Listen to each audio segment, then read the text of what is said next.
بسم اللہ الرحمن الرحیم۔ ان قسم کی عورتوں کو کبھی اولاد نہیں ہوتی۔ اولاد کا ہونا ایک اللہ کا نایاب تحفہ ہے۔ اولاد کے حصول، خاندان کی نسلی ترقی ہر انسان کی ضرورت، پاکیزہ خواہش ہوتی ہے۔ ایک شادی شدہ جوڑے کی خوشیاں اس وقت تک ادھوری رہتی ہے جب تک اس جوڑے کی گود میں اولاد جیسی نعمت موجود نہ ہو۔ بحیثیت مسلمان ہمارا ایمان اور یقین ہے کہ اچھی اور نیک صالح اولاد اپنے والدین کے لیے مغفرت و بخشش کا ایک ذریعہ ہے۔ بے اولاد کا جب بھی ذکر آئے تو ہمارے ذہنوں میں یہ خیال آتا ہے کہ اس کی وجہ عورت ہی ہوگی۔ اس وجہ سے بہت سارے خاندان پریشان ہو جاتے ہیں۔ خاص طور پر خواتین کا استحصال بھی ہوتا ہے، جبکہ یہ ہرگز ضروری نہیں کہ بے اولادی کی وجہ صرف عورت ہی ہو سکتی ہے۔ بے اولاد ہونے کی وجہ مرد حضرات بھی ہو سکتے ہیں۔ ناظرین، اگر ہم اپنے معاشرے میں دیکھیں تو وہ عورت ہمیں بہت مطمئن دکھائی دیتی ہے جس کی اولاد ہوتی ہے، جبکہ اس کے مقابلے میں دوسری عورت کو دیکھا جائے جس کی اولاد نہیں ہوتی، اس کے لیے زندگی خوشگوار گزارنا ایک ناممکن سی بات دکھائی دیتی ہے۔ آج کی ویڈیو میں ہم آپ کو 7 ایسی عورتوں کے بارے میں بتائیں گے جو کہ پریوں نے حضرت سلیمان علیہ السلام کو بتایا کہ ایسی عورتیں کبھی اولاد پیدا نہیں کر سکتی۔ جاننے کے لیے یہ ویڈیو آخر تک ضرور دیکھیے گا۔ ناظرین، یہ واقعہ کچھ اس طرح سے ہے کہ ایک دفعہ کا ذکر ہے کہ حضرت سلیمان علیہ السلام تخت پر بیٹھے تھے کہ کچھ 5 عورتوں کی جماعت ان کے پاس آئی اور ان سے سوال کرنے لگی کہ حضرت سلیمان علیہ السلام ہمیں بتائیں کہ آخر کیا وجہ ہے کہ ہمارے ہاں فرزند پیدا نہیں ہوتے۔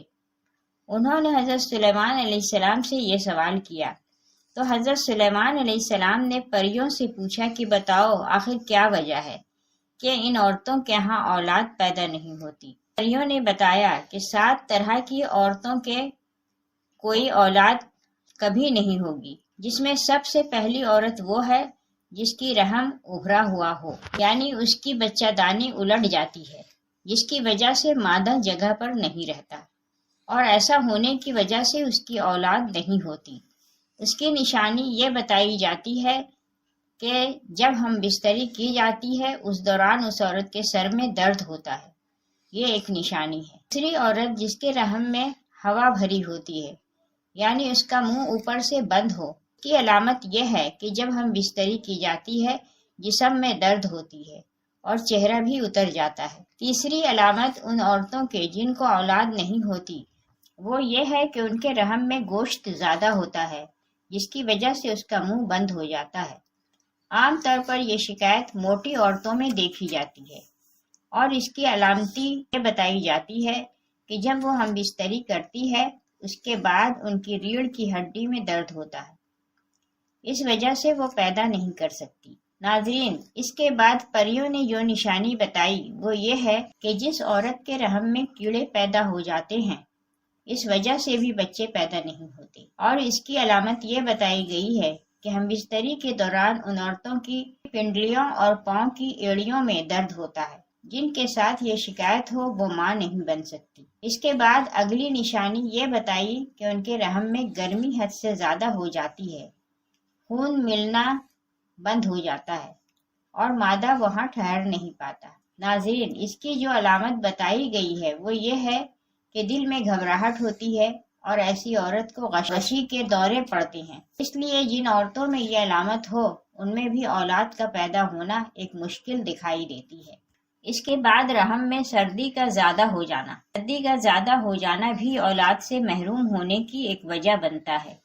اس کی نشانی یہ بتائی گئی ہے کہ ایسی عورت کے سینے میں درد ہوتا ہے، اور یہ نشانی ان پریوں نے بتائی ہے۔ آخری نشانی ان پریوں کی جانب سے ان عورتوں کے بارے میں بتائی گئی جن کی اولاد نہیں ہوتی، وہ یہ ہے کہ ان میں عجیب جنات طاری رہتے ہیں، آسیب کا سایہ رہتا ہے اور وہ اس کے اندر بچہ مار دیتے ہیں۔ مادہ کے رحم میں مختلف چیزیں ہوتی ہیں ان کو ختم کر دیتے ہیں۔ ناظرین، اس کی نشانی یہ ہے کہ اسے ہم بستری کرتے ہوئے درد محسوس نہیں ہوتا اور نہ ہی ہم بستری کرتے ہوئے اسے لذت محسوس ہوتی ہے۔ یہ وہ 7 عورتیں ہیں جن کے بارے میں حضرت سلیمان علیہ السلام کی بارگاہ میں آنے والی ان بانجھ عورتوں کو بتایا گیا کہ آخر ان میں اولاد کیوں نہیں ہوتی۔ ناظرین، صرف عورتوں ہی میں بانجھ پن نہیں ہوتا، مردوں میں بھی بانجھ پن ہوتا ہے۔ مردانہ بانجھ پن سے مراد مرد کی صحت کا کوئی بھی ایسا مسئلہ ہو سکتا ہے جو اس کی خاتون ساتھی کے حاملہ ہونے کے امکانات کو کم کرتا ہے۔ 100 میں سے 13 جوڑے غیر محفوظ جنسی تعلقات کے باوجود حاملہ نہیں ہو پاتے۔ مردوں اور عورتوں میں بانجھ پن کی بہت سی وجوہات ہو سکتی ہے۔ بانجھ پن کے 1/3 سے زیادہ معاملات میں مسئلہ مرد کے ساتھ ہی ہوتا ہے۔ یہ اکثر مرد کے اسپرم کی کم پیداوار یا اسپرم کی ترسیل کے ساتھ مسائل کی وجہ سے ہوتا ہے۔ بالغ صحت مند اسپرم نہ پانا بہت سی چیزوں پر منحصر ہوتا ہے۔ مسائل خلیات کو نطفہ بننے سے روک سکتے ہیں۔ مسائل منی کو انڈے تک پہنچنے سے روک سکتے ہیں۔ مردانہ بانجھ پن کی بنیادی وجوہات یہ ہیں۔ اسپرم کی خرابی۔ سب سے زیادہ عام مسائل میں نطفہ بنانے کے مسائل ہوتے ہیں، جیسے بعض اوقات بہت کم تعداد میں بنتا ہے یا بنتا ہی نہیں ہے۔ طرز زندگی کے انتخابات اسپرم کی تعداد کو کم کر سکتے ہیں، جیسے تمباکو نوشی، شراب پینا اور کچھ دوائیں لینے سے بھی اسپرم کی تعداد کم ہو سکتی ہے۔ مردانہ اعضاء کی بیماری میں رگیں سوج جاتی ہیں۔ یہ بانجھ مردوں میں زیادہ عام ہوتی ہے اور خون کی مناسب نکاسی کو روک کر اسپرم کی نشوونما کو نقصان پہنچاتے ہیں۔ اندرونی انزال اس وقت ہوتا ہے جب منی جسم میں پیچھے کی طرف چلی جاتی ہے۔ وہ عضو تناسل سے باہر نکلنے کے بجائے مثانے میں چلی جاتی ہے۔ ایسا اس وقت ہوتا ہے جب آپ کے مثانے کے اعصاب اور پٹھے جنسی عمل کے دوران بند نہیں ہوتے ہیں۔ منی میں نارمل اسپرم ہو سکتا ہے، لیکن منی عضو تناسل سے خارج نہیں ہوتی، اس لیے یہ اندام نہانی تک نہیں پہنچ سکتی۔ یہ بیماری عضویات یا اعصابی نظام کی صحت کے مسائل کی وجہ سے ہو سکتی ہے۔ علامات میں انزال کے بعد ابر آلود پیشاب اور خشک انزال ہو سکتے ہیں۔ بعض اوقات مرد کا جسم ایسے جراثیم بناتا ہے جو اس کے اپنے اسپرم پر حملہ کر دیتے ہیں۔ جراثیم اکثر چوٹ، سرجری یا انفیکشن کی وجہ سے بنتی ہے۔ وہ نطفہ کو حرکت اور عام طور پر کام کرنے سے روکتے ہیں۔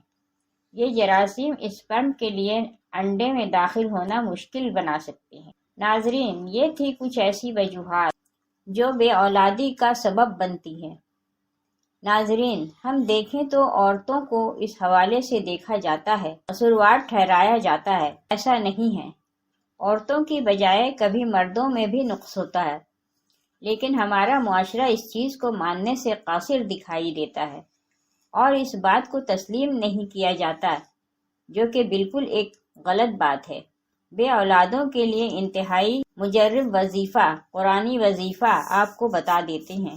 جو میاں بیوی اولاد کی نعمت سے محروم ہوں، ڈاکٹر، حکیم و طبیب علاج سے عاجز آ چکے ہوں، ان کو چاہیے کہ وہ اللہ تعالیٰ پر کامل بھروسہ کرتے ہوئے انتہائی توکل اور یقین کامل کے ساتھ روزانہ صبح شام بوقت نماز فجر اور بعد نماز مغرب 21 مرتبہ اس آیت مبارکہ کا وظیفہ کریں اور اللہ تعالیٰ سے اولاد صالح پیدا ہونے کی دعا کریں۔ یاد رکھیں، اس عمل مبارک سے پہلے اور آخر میں 11 مرتبہ درود ابراہیمی پڑھنا ہے۔ انشاءاللہ اولاد نرینہ پیدا ہوگی۔ اور قرآنی عمل مبارک یہ ہے کہ جو کہ قرآن حکیم کی پارہ نمبر 21 سورہ حامیم سجدہ کی آیت نمبر 7 سے 9 ہے، جسے میاں بیوی نے پڑھنا ہے جو اس مشکلات سے دوچار ہیں۔ اس آیت کا ترجمہ کچھ اس طرح سے ہے: وہ ذات جس نے جو چیز بنائی، موزوں ترین بنائی اور انسان آدم علیہ السلام کی پیدائش کی ابتدا مٹی سے فرمائی، پھر اس کی نسل حقیر پانی کے نچوڑ مادہ حیات سے پیدا کی، پھر اس نسل کے اعضاء کو متناسب بنایا، اس میں اپنی طرف کی روح پھونکی اور تمہارے لیے کان، آنکھیں اور دل پیدا کیے، اس کے باوجود تم بہت ہی کم شکر ادا کرتے ہو۔ ناظرین، خواہش اولاد پوری ہونے کے بعد صدقہ خیرات لازمی کریں۔ اللہ پاک تمام بے اولاد کو نرینہ اولاد عطا فرمائے اور ہمیں پرسکون سے صحت مند زندگی عطا فرمائے، آمین۔